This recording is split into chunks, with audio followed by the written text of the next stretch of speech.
So we're going to be talking about Andrew Jackson's presidency today. We have already talked about Jackson becoming president. He had a bumpy road. He lost to John Quincy Adams in that quote-unquote corrupt bargain, but now he's back in action. And this is the acronym you can use to remember Andrew Jackson's presidency. And of course, the acronym here is BIT, B-I-T. B is bank war. I is Indian removal, and T is the tariff crisis.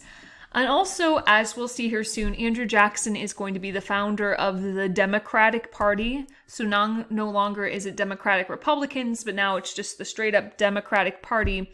And of course, we know the mascot for the Democrats is a donkey. So if you think of a donkey, like Andrew Jackson, founder of the Democrats, with a little bit in his mouth, that's going to help you. So just so you know, a bit is the little thing that goes into the horse's, or in this case, the donkey's mouth, and you can kind of steer them right or left using the bit. And so that's just an acronym. So we're going to go through each one, B-I-T, and kind of answer some questions as we go along.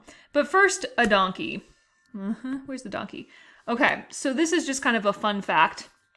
So this is both a donkey and Andrew Jackson. I think this is Martin Van Buren, his vice president down here. I'm not really too sure. But it's kind of a fun fact. The reason that Andrew Jackson chose the donkey as the mascot of his new political party is because people were making fun of him. They were calling him an ass, right? Like a donkey, an ass. And so he's, you know what? I'm going to roll with it. I like it. And so something that was supposed to make him look bad, like being a jackass, he's decided, you know what? I like it. And so he kept it as his mascot. That's neither here nor there, but fun stuff. All right. So first thing we're going to look at is bank wars. Bank wars. Okay. So what's going to happen here is more or less Jackson is going to veto the Bank of the United States. Specifically the recharter of the Bank of the United States. And so the question you're going to answer here is, why does Jackson do this? Why does he veto the Bank of the United States?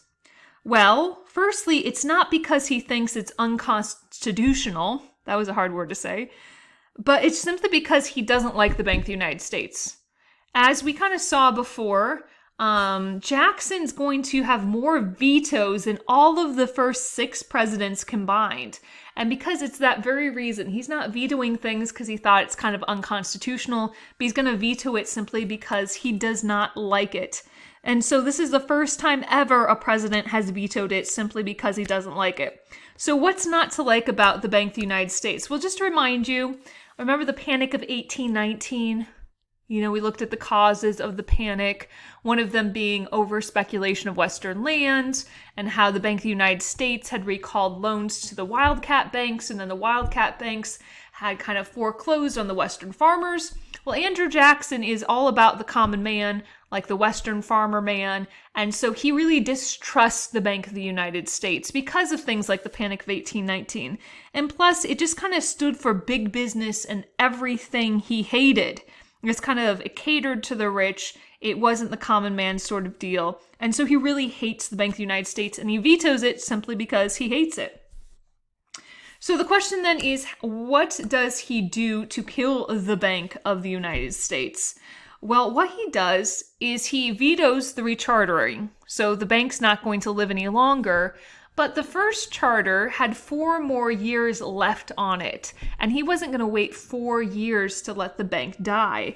And so, besides vetoing the charter, or the recharter, more or less what he does is he takes all of the federal funds, like money they got for taxes and stuff, and he puts it into what are called pet banks, Jackson's pet banks, which are kind of smaller state banks. And so there you go. Oops. Well, we'll look at that in a second. So, I'm going the wrong way. So he's taken all the money from the Bank of the United States and putting into what he calls, quote unquote, pet banks. Isn't he cute? Little pet bank, which just means like smaller state banks. Because if you don't have money, you can't be a bank. If you don't have money and you're a bank, you die. All right. This is just kind of showing a cartoon that's showing Andrew Jackson in perhaps a negative light. He's very controversial. He does know how to step on people's toes. And so just kind of see what we have here. We have King Andrew Jackson, King Andrew the First. Born to command, I have been consulted of veto memory. So here he is as a king or a dictator, and he has a veto in his hand because, of course, he vetoed the rechartering of the Bank of the United States. And then down here, he's squashing the Constitution under his feet. Of course, he ripped up the Constitution first. So it's just saying, like, this is totally a power grab. Andrew Jackson, what's your problem? What's your problem, Andrew Jackson?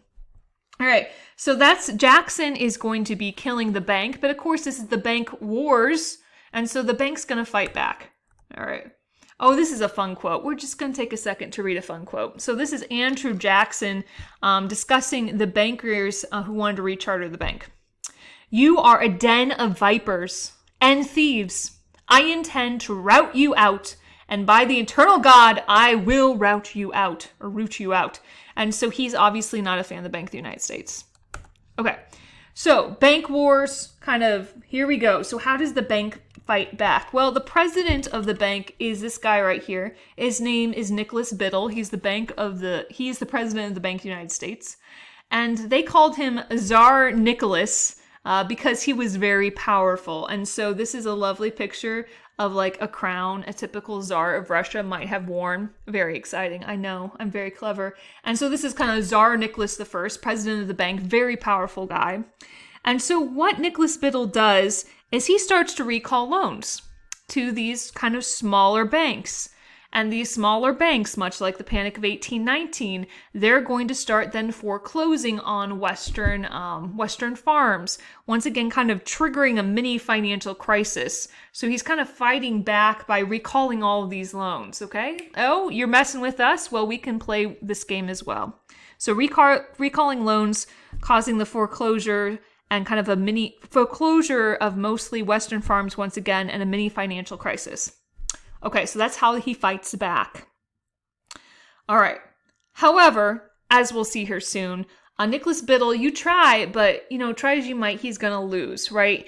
Andrew Jackson is, in effect, going to kill the Bank of the United States when he takes the federal money out of its coffers. All right, so species circular, it's kind of the last thing. It's a little vocab word.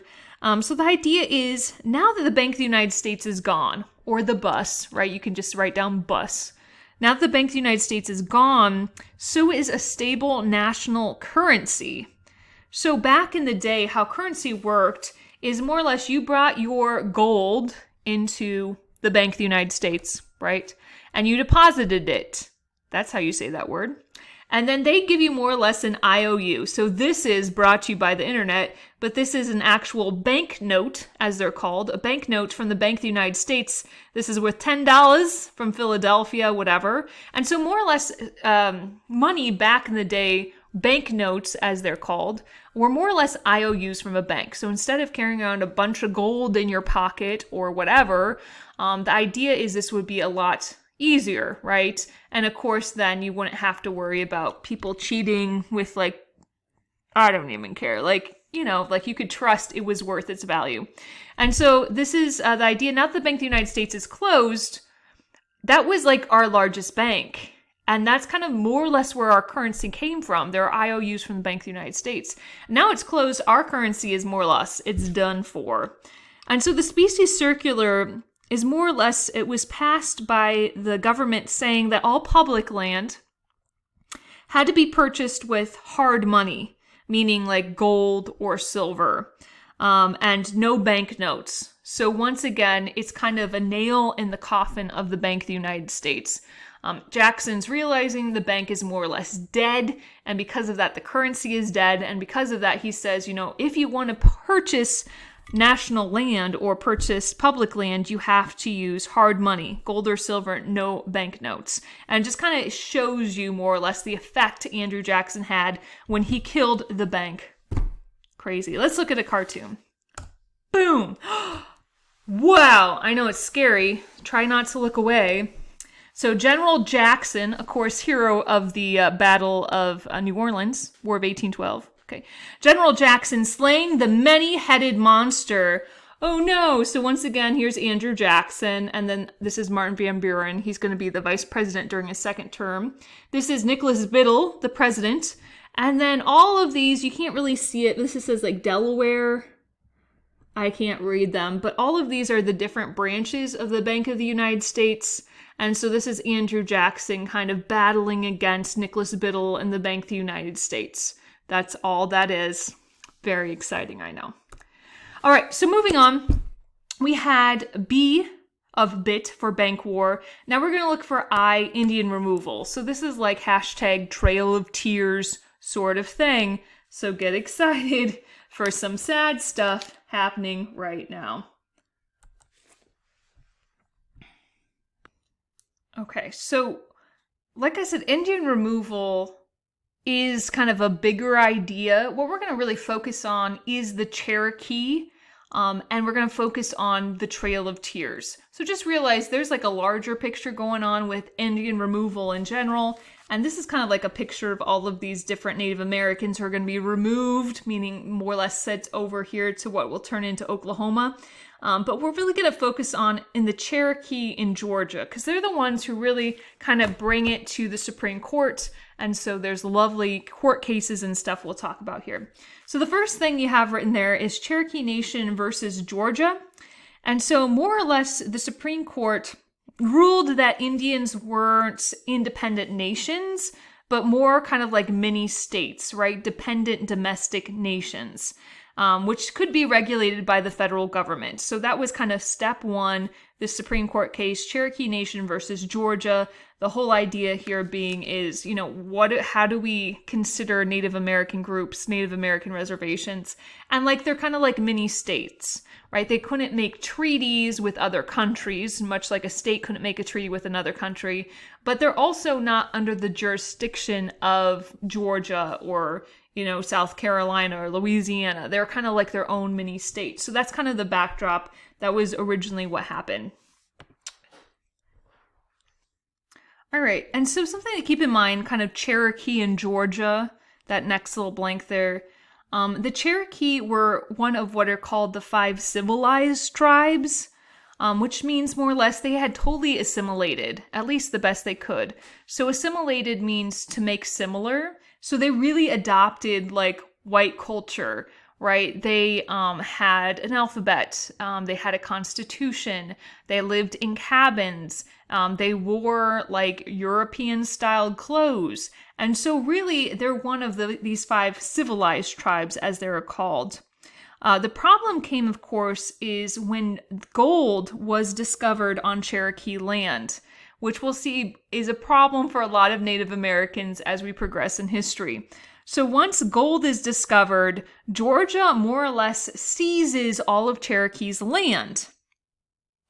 Georgia then abolishes the Cherokee's government, their courts, their laws, and sets up a process for actually distributing their land to white citizens. But still, the Cherokee stay. So as soon as gold is discovered, more or less, Georgia just starts to take over Cherokee land. Like I said, they abolish all of the laws that the Cherokees had in place, and they actually kind of set up this kind of lottery system for which they can disperse or distribute Cherokee land to Georgian settlers. So here's a little grainy picture, but here's just Cherokee Nation. And you can see everyone's coming in to get their fair share of the Cherokee Nation. All right. And so the idea is the Cherokee, they are going to still stick around. So despite all of this, they're not leaving. Okay. This brings us, of course, to the Indian Removal Act. So representatives from Georgia and other southern states kind of pushed this through Congress, the Indian Removal Act. So southern states and Georgia. And it's giving the President Jackson, of course, the authority to negotiate removal treaties with Native American tribes. Because where Georgia kind of already had the land, they more or less had taken it over, but they wanted to get rid of the Cherokee. And so the Cherokee are like, wait a minute, you can't do this. Remember the Cherokee Nation versus Georgia? Georgia, you don't have any jurisdiction over us. And so the Indian Removal Act, more or less the Cherokee saying this is not good. And so they're going to take their claim of sovereignty all the way to the Supreme Court. All right, so the Supreme Court, of course, is still held by or still led by John Marshall, our Federalist John Marshall, the ghost of Hamilton. And he decided to side with the Cherokee. So Worcester versus Georgia, more or less, is the idea that the state of Georgia had no jurisdiction over the Cherokee reservations. So the state of Georgia had no right to abolish the laws, no right to distribute the land. The Cherokee Nation was also entitled to federal protection to make sure that Georgia didn't harass them. So this is exactly what the Cherokees wanted to hear, right? More or less, Georgia, you have no right to be here, and the federal government is going to protect or ought to protect their rights. This is the problem, though. So Georgia, more or less, refused to enforce this decision, and so did President Jackson. Very famously here, Andrew Jackson said, "John Marshall has made his decision, now let him enforce it."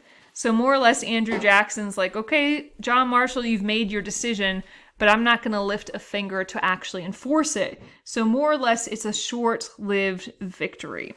Okay. All right. So what ultimately happens with the Cherokee is we're going to see a small group of the Cherokee, not their official government, no one who actually had authority from the tribe, but just a minority of the Cherokee tribe, like I said, without any formal authorization, signed this treaty, the Treaty of New Anchota. And more or less, the Treaty of New Anchota surrendered their land in Georgia.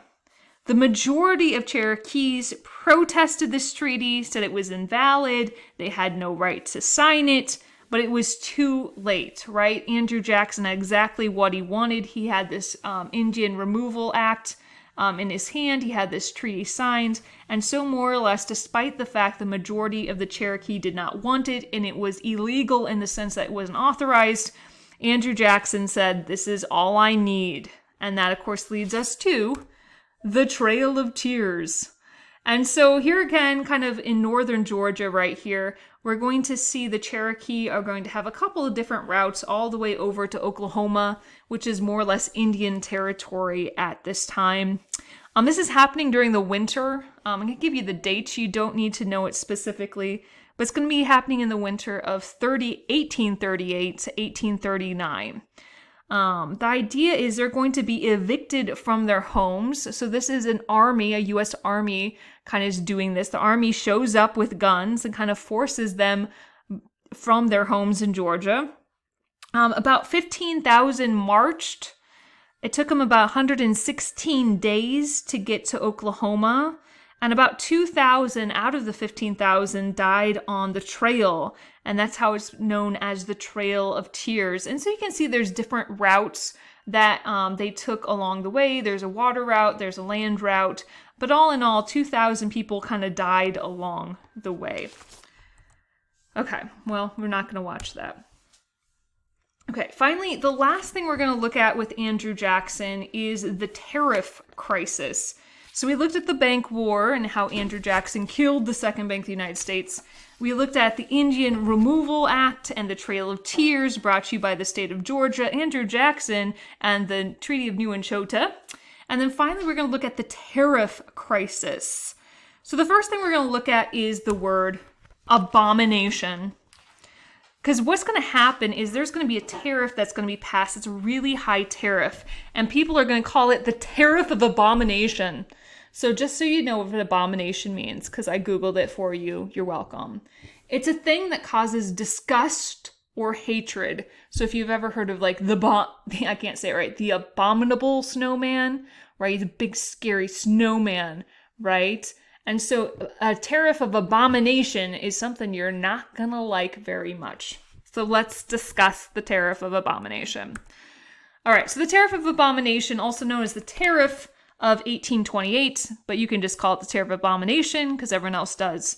It raised the tariff rate to 38%. So once again, a tariff is a tax on an imported good, and it's going to help protect American manufacturer because Americans don't have to pay the tariff, or American-made goods don't have a tariff imposed on them, but foreign goods have the tariff. And so 38% is insanely high tariff. Okay.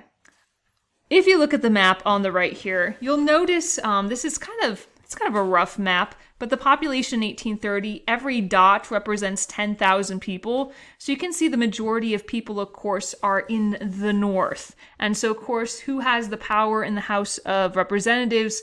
It's going to be the North. And so this is going to be definitely a North-South issue going on. So, like we kind of mentioned when we talked about the growth of nationalism and sectionalism, the North was where manufacturing happened. And so the South hated the tariff because the South just had to pay more for their goods and they really got nothing out of the tariff. The tariff really only protected manufacturers in the North.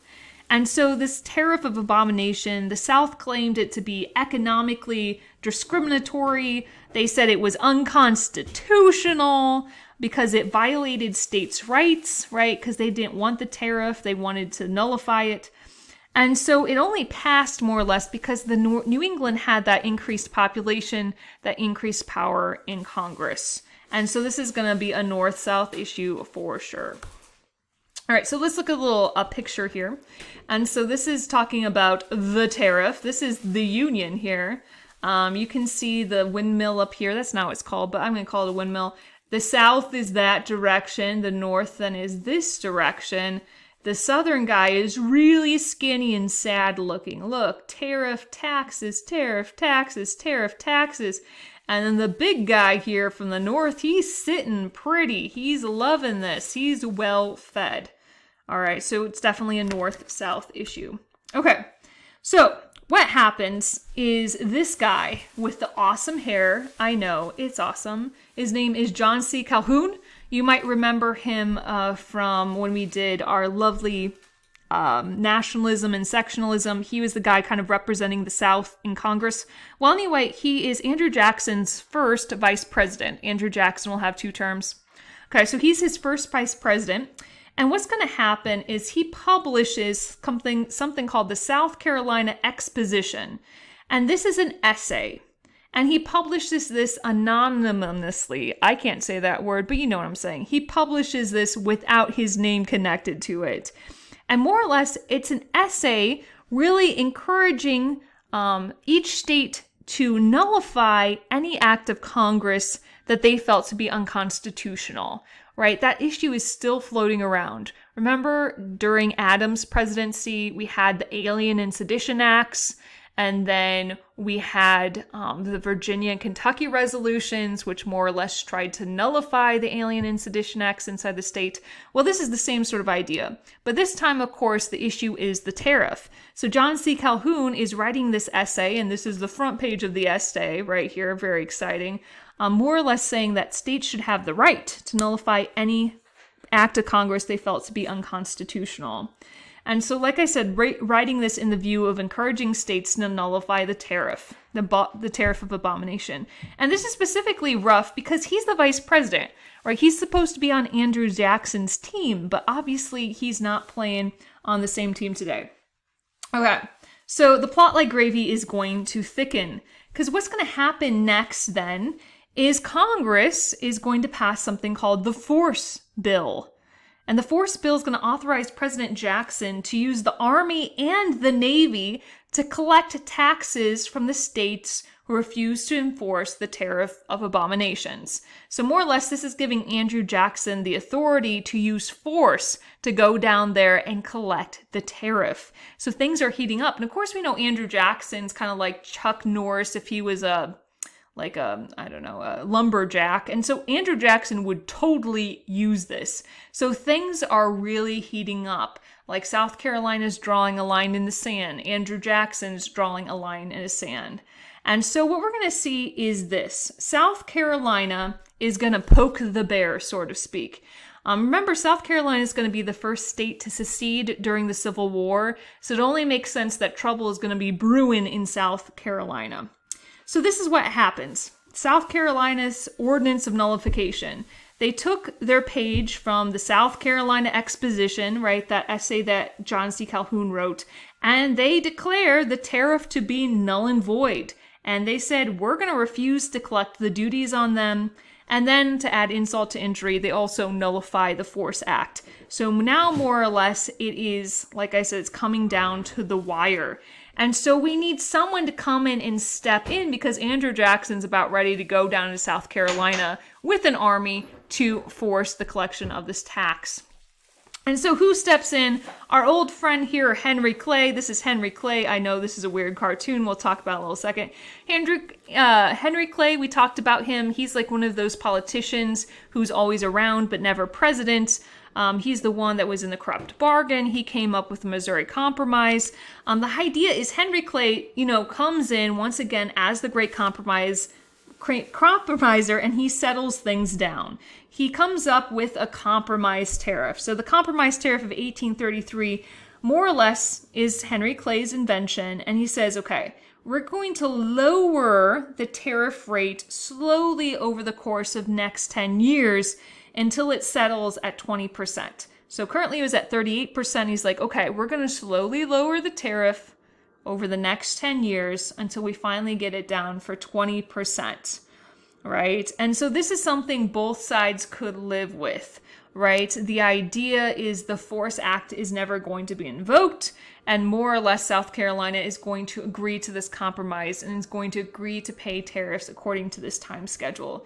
And so as we'll see, actually next time we'll look at this more, but this is Henry Clay sewing up Andrew Jackson's mouth. These two guys are not going to get along. So spoiler alert, what's eventually going to happen is Andrew Jackson's going to create the Democratic Party, and then everyone who hates Andrew Jackson is going to join the Whig Party, and Henry Clay is going to be the guy who's going to create the Whig Party. So once again, these guys are going to create opposite political parties, and you can see Henry Clay is already getting to work on trying to shut up Andrew Jackson.